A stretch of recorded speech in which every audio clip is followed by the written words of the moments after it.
नमस्कार दोस्तों, स्वागत है आप सभी का आपके अपने चैनल पर। तो गाइज आज की इस वीडियो में आपको बताने जा रहा हूँ प्राकृतिक संख्याएं, जिन्हें इंग्लिश में बोलते हैं नेचुरल नंबर्स। तो वीडियो को स्टार्ट करने से पहले आपसे एक हम्बल रिक्वेस्ट कि इस वीडियो को आप एंड तक ज़रूर वॉच करें, क्योंकि गाइज यहाँ से आपको प्राकृतिक संख्याओं के बारे में अब तक आपने जितना भी सीख रखा हो उससे थोड़ा न थोड़ा ज़्यादा ही सीखने वाले हो। मेरे साथ एंड तक बने रहें। स्टार्ट करते हैं। देखो गाइज, पहले है इसकी डेफिनेशन। वे संख्याएं जो एक से शुरू होकर अनंत तक जाती, अनंत के लिए चिन्ह है, प्राकृतिक संख्याएं कहलाती है। ये बात तो मुझे पता, आपको पहले से पता है, ठीक है। फिर मैं क्यों बता रहा हूँ भाई, मेरा तो फर्ज है बताना। किसी को नहीं पता हो तो वो तो जान ले, ठीक है। और जानते हैं इसके बारे में, और जानते हैं इनके बारे में। तो दूसरी डेफिनेशन देखिए, जिन संख्याओं से गिनती की क्रिया की जाती है प्राकृतिक संख्याएं कहलाती है। क्यों, दो डेफिनेशन बताइए ना आपको, ठीक है। दोनों की दोनों पता हो तो अच्छी बात है, नहीं पता हो तो अब से दोनों की दोनों ध्यान में रखना। आगे देखिए, इन्हें एन से रिप्रेजेंट किया जाता है, यानी कि इन्हें एन से प्रदर्शित किया जाता है। तो भाई एन से ही प्रदर्शित क्यों किया जाता है, ये आपका यहाँ पर क्वेश्चन होना चाहिए, ठीक है। तो देखिए मैं बताता हूँ। देखिए, प्राकृतिक संख्याओं को इंग्लिश में नेचुरल नंबर्स बोलते हैं। तो ये जो आपका नाम है नेचुरल, ये एन से स्टार्ट हुआ है, इसलिए इसे एन से ही डिनोट किया जाता है, ठीक है। अब हम चलते हैं आगे। तो देखो भाई, सबसे छोटी प्राकृतिक संख्या एक होती है। अब ये बात तो आपको यहाँ से पता चल ही चुकी है कि एक से शुरू होकर अनंत तक जाती है। तो सबसे छोटी प्राकृतिक संख्या एक है। स्पेशली ध्यान में रखें, कुछ लोग जीरो बताते हैं, वो सरासर यानी कि बिल्कुल गलत है। ये नोट्स बना लेने आपको, ठीक है ना। बार बार आपको फिर अदर क्लासेस नए वॉच करनी पड़े, बुक्स भी ज़्यादा नए देखनी पड़े। एकदम आपको अच्छे वे में बता रहा हूँ, 3-4 बुक से निकाल कर लेकर आया हूँ, ठीक है ना। इतनी सारी चीज़ें 2-3 घंटे लगते हैं 5 मिनट का कंटेंट बनाने में, ठीक है। अब हम चलते हैं आगे। तो देखिए गाइज, मैं यदि प्राकृतिक संख्याओं को लिखूं तो कुछ इस वे में लिख सकता हूं। इस बॉक्स में मैंने प्राकृतिक संख्या लिखी है। देखिए 1 2 3 4 5 6 7 8 9 10, ऐसे ही चलती चलती ये कहाँ तक चली जाएगी, इन्फिनिटिव तक, यानी अनंत तक।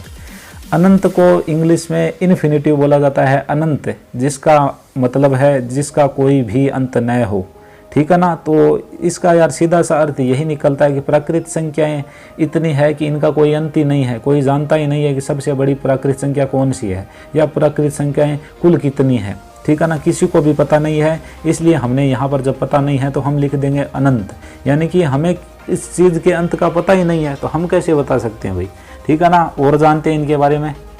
तो देखो गाइज, यहाँ पर आपको नजर आ रहा है सम प्राकृतिक संख्या, ठीक है। तो भाई देखिए 2 4 6 8 10 आगे चली जाएगी और ऐसे इन्फिनिटी तक जाएगी, ठीक है ना। तो ये हो जाएगी आपकी सम प्राकृतिक संख्या, यानी कि इवन नेचुरल नंबर्स इंग्लिश वालों के लिए, ठीक है। फिर देखिए ओड नेचुरल नंबर्स, यानी कि विषम प्राकृतिक संख्या, 1 3 5 7 9 11 और ऐसे ये 2 के डिफरेंस के अकॉर्डिंग इन्फिनिटी तक चली जाएगी, ठीक है ना। अब देखिए थोड़ी एडवांस बातें और सुन लीजिए। 2 प्राकृतिक संख्याओं का योग प्राकृतिक संख्या ही होता है। 2 प्राकृतिक संख्याओं को गुणा कराने पे एक प्राकृतिक संख्या प्राप्त होती है।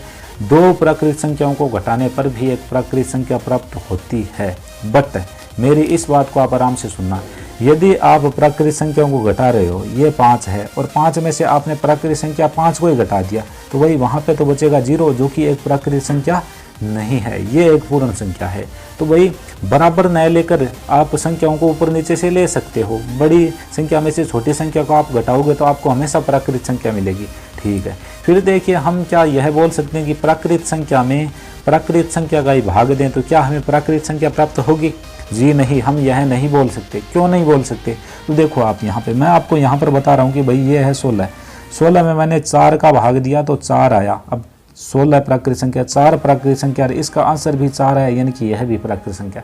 इनके अकॉर्डिंग तो हम कह सकते हैं कि भाई प्राकृतिक संख्या में प्राकृतिक संख्या को भाग देने पर प्राकृतिक संख्या प्राप्त होती है।